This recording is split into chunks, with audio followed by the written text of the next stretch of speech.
खास तौर जब पिथौरागढ़ और चंपावत की बात करें तो ऑलमोस्ट 37,000 जो 2011 का सेंसस है उसके हिसाब से करीब 37,000 हमारी रिक्रूटेबल मेल पॉपुलेशन है। The T shirts have been given to every candidate. कोई बाहर से आके अब इम्पर्सनेट नहीं कर सकता। ये सब चीज़ें वो कैरेक्टर बिल्ड कर रही हैं एक सोल्जर का, एक अग्निवीर का, जो कि किसी भी टीम में, किसी भी कंपनी में, किसी भी कॉर्पोरेट वर्ल्ड में या किसी भी फोर्सेस में उसको एक बहुत ही सशक्त उम्मीदवार बनाती है उसको ज्वाइन करने का। नमस्कार Kumaon, this is RJ Yakub. 88.4 FM Panchul pulse में आप सभी का स्वागत है। मेरे साथ में मौजूद हैं इस समय भारतीय सेना के वरिष्ठ अधिकारी मेजर जनरल मनीष कुमार, युद्ध सेवा मेडल एवं सेना medal bar ADG headquarter recruiting zone Lucknow, Uttar Pradesh and Uttarakhand.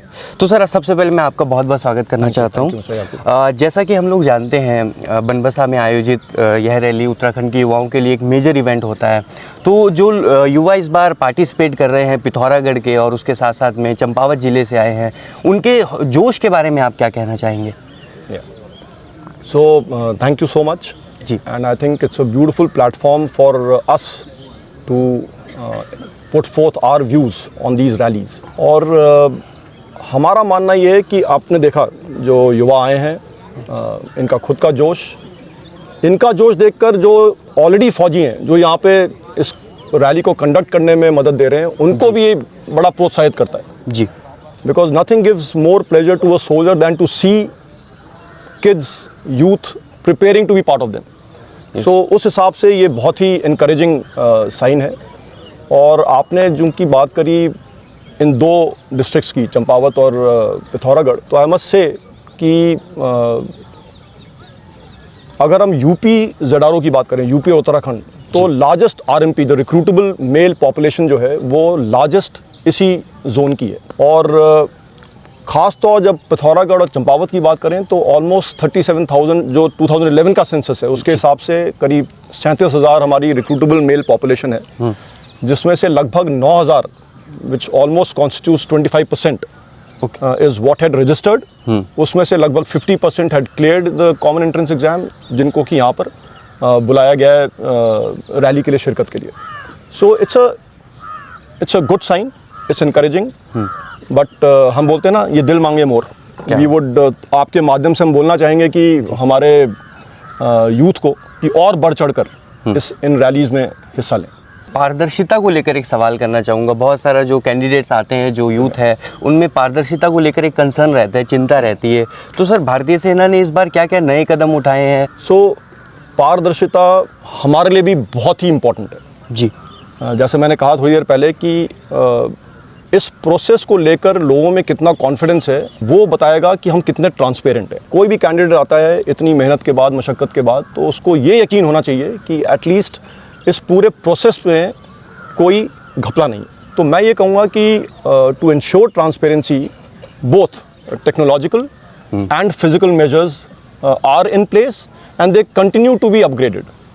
अगर हम बात करें टेक्नोलॉजी की, तो आप ने देखा यहाँ पर CCTVs हैं, यहाँ पर क्वाडकॉप्टर चल रहा है, यहाँ पर डिजिटल क्लॉक लगी हुई है। सबको नज़र आ रहा है कि मैं कितना टाइम कर रहा हूँ, मैं कैसे भाग रहा हूँ, मेरे आगे कौन है, मेरे पीछे कौन है, and everything is getting recorded here and getting cached in our command and control setup. इसके अलावा बायोमेट्रिक्स, कौन कैंडिडेट सुबह आता है उसके बायोमेट्रिक्स लिए जाते हैं, सो दैट कोई भी इसमें इम्पर्सनेशन नहीं हो सकता।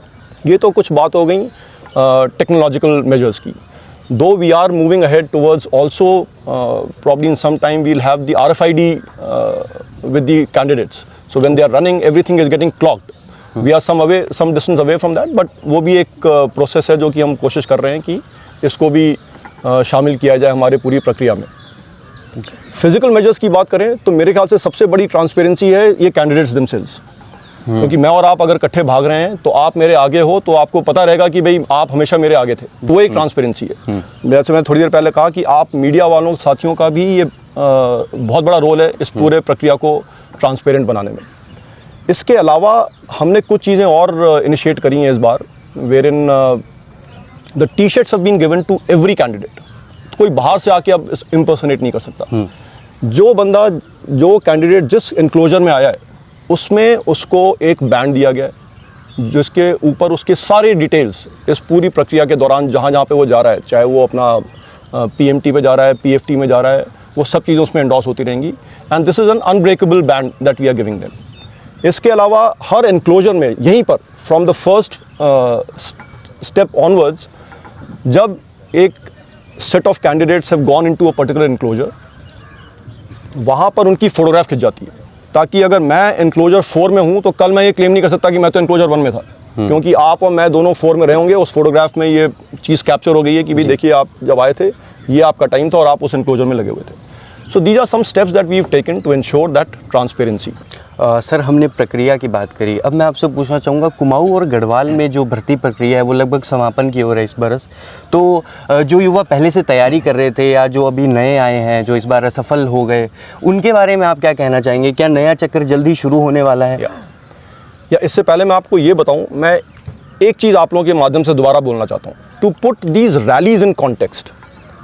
यू नो, एक फ़ौजी के नज़रिए से अगर आप देखें तो ये रैलीज मात्र एक नौकरी हासिल करने का ज़रिया नहीं। जी, we don't believe in that, because जब ये कैंडिडेट एक 17.5 साल से लेकर 22 साल तक की उम्र का एक कैंडिडेट अपने आप को साइन अप कर रहा है, he knows what is he signing up for, because वो अपने पूरी तैयारी के दौरान, मैंने कुछ समय पहले भी बोला था कि जब वो कैंडिडेट अपनी तैयारी के दौरान अपनी स्याही बहा रहा है, अपना पसीना बहा रहा है, वो उस समय के लिए बहा रहा है कि जब ज़रूरत पड़े तो देश की रक्षा के लिए ज़रूरत पड़ने पर खून भी बहाना पड़े तो वो बिना हिचकिचाए वो बहाए।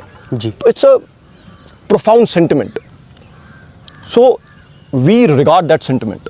तो ये जो रैली है इसमें, जैसे मैंने कहा कि हर मौजूदा सिपाही वो इन कैंडिडेट्स में अपना भावी कॉमरेड इन आर्म्स देख रहा है, वो इसको एक नॉर्मल प्रत्याशी के तौर पे नहीं देख रहा है। और यही वजह है, आप हमारे वेन्यूज़ को भी अगर देखें तो इसको हम एक, इट्स अ सेलिब्रेशन, ये सेलिब्रेशन है युवा शक्ति का, ये सेलिब्रेशन है उस युवा शक्ति की देशभक्ति का, और इसी वजह से यहाँ पर भी हम एक फेस्टिव लुक देना चाहते हैं।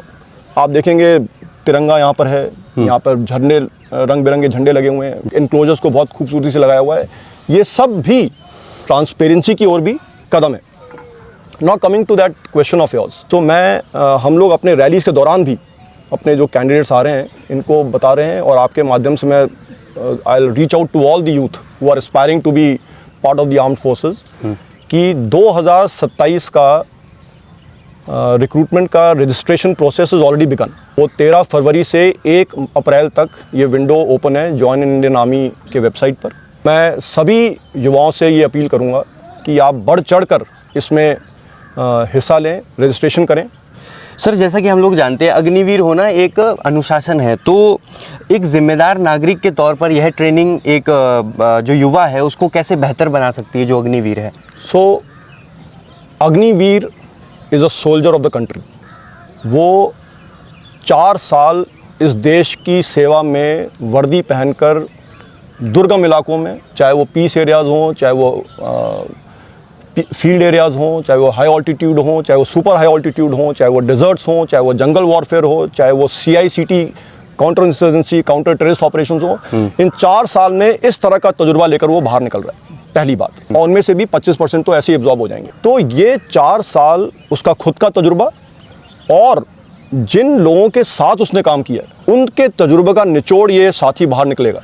रजिस्टर करते वक्त वो अपने आप को बोल रहा है कि मैं देश की रक्षा के लिए अपना सर्वस्व न्यौछावर करने को तैयार हूँ। तो कंट्री फर्स्ट उसका सेंटिमेंट है।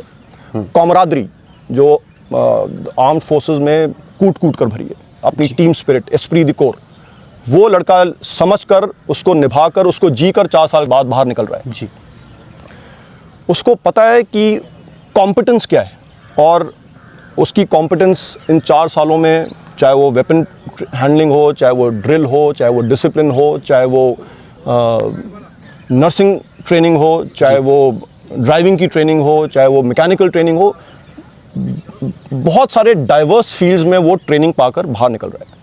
और अब तो अग्निवीर्स को एक स्किल सेट सर्टिफिकेट भी दिया जाने वाला है। ये सब चीज़ें वो कैरेक्टर बिल्ड कर रही हैं एक सोल्जर का, एक अग्निवीर का, जो कि किसी भी टीम में, किसी भी कंपनी में, किसी भी कॉर्पोरेट वर्ल्ड में या किसी भी फोर्सेस में उसको एक बहुत ही सशक्त उम्मीदवार बनाती है उसको ज्वाइन करने का। और आप लोगों ने सुना होगा कि अब तो बात हो रही है कि almost 10% of the Agniveers who are coming out will be reserve for our central arm police forces, Assam rifles. कुछ दिनों पहले रेलवेज ने भी कुछ अनाउंस किया है कि वो अग्निवीर्स को प्रायोरिटी देंगे। सो मेरे ख्याल से ये जो पूरा लॉट निकल कर आएगा देश की सेवा के बाद, ये they will continue to be nation builders and therefore वो किसी भी टीम में जाएं, ये उनका एक इतना होलिस्टिक पर्सनालिटी निकल कर आएगा जो कि किसी भी टीम को आगे ले जाने में मददगार होगा। जी, एक आखिरी सवाल सर, चंपावत जिला प्रशासन और स्थानीय जनता का जो सिविल और मिलिट्री तालमेल है वो कैसा रहा है, उसके बारे में आप कुछ बताना चाहें? Absolutely enmeshed with our thought. I think the armed forces and the civil administration, they work absolutely in tandem to get the best for our country. और कोई भी रैली मेरे ख्याल से जब तक सिविल एडमिनिस्ट्रेशन का एब्सोल्युटली कहते हैं ना रॉक सॉलिड सपोर्ट ना हो, उसको कंडक्ट करना बहुत मुश्किल है। ये उन्हीं का सपोर्ट है जिसकी वजह से हम लोग इन रैलीज़ को सुचारू रूप से सफलतापूर्वक चला पाते हैं। और अगर हम बात करें सेफ्टी सिक्योरिटी की तो वो सिविल एडम के बगैर मुमकिन नहीं है। हेल्थ हाइजीन की वो उनके बगैर पॉसिबल नहीं है। प्रोपगेशन की वो उनके बगैर। अगर मैं इसको थोड़ा और क्वालिफाई करूं तो अगर आप देखें इस रैली के दौरान water bowsers, mobile toilets, fire brigade, fire tenders, medical support, conservancy staff routinely and periodically keep cleaning the area and so every which way the civil administration support is very very crucial for conducting these rallies। और मुझे लगता है मैं इस platform से उनको thank you क्या बोलूँ, because they are very integral to this. So very very proud of this effort of theirs, because without their effort, without their contribution, we just cannot conduct these rallies the way we conduct them. So I thank them of course, but very very proud of this contribution. Thank you. Thank you so much sir, आपका कीमती समय देने के लिए बहुत बहुत शुक्रिया। मुझे उम्मीद है कि ये जो आपकी जो जानकारी है वो युवाओं को बहुत प्रेरित करेगी। बहुत बहुत धन्यवाद। Thank you so much. Thank you. Thank you gentlemen. Thank you very much.